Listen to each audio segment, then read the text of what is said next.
Year-old Don Tillett was found on New Year's Day lying in mud on the side of the road just past the Halover Bridge. He was barely conscious, but told persons who found him that he had been attacked by 3 men to whom he gave a ride.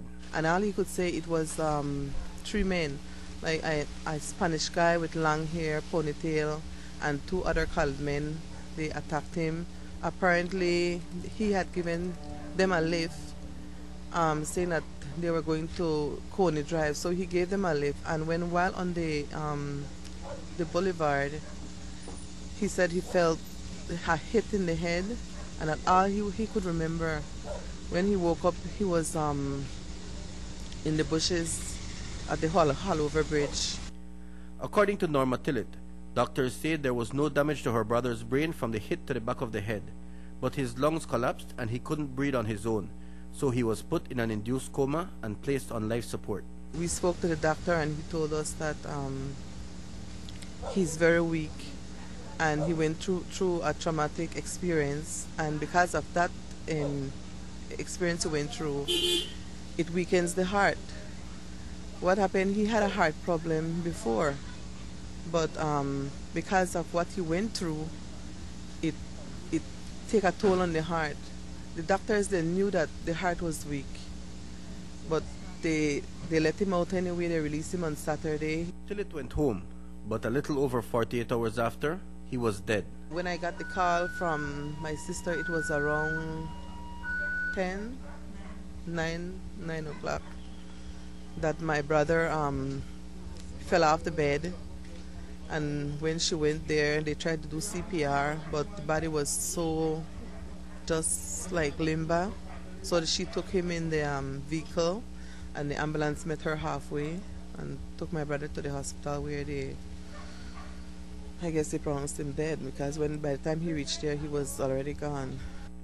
Gone, but his family wants answers.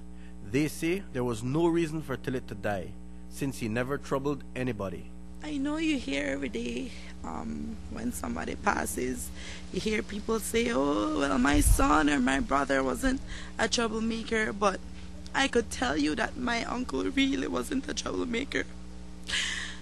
Every time we would come here, he would be right over there, right by that fence, with his friends, taking a drink.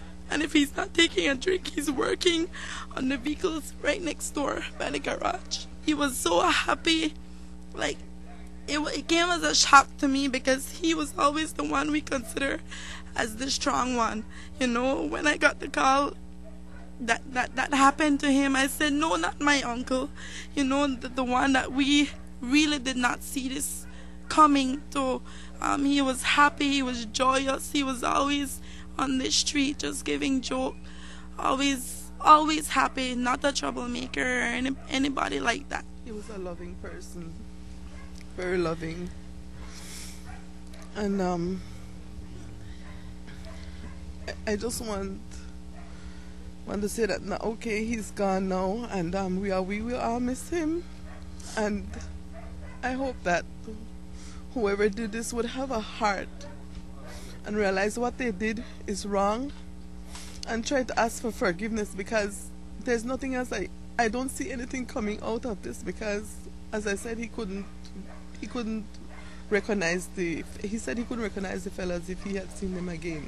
They want those responsible to pay. They want justice. But whether they get it is another thing entirely. As we told you, the police never reported the alleged abduction of Tillett on New Year's Day, and all attempts to get answers today were futile. Mike Rodon for News 5.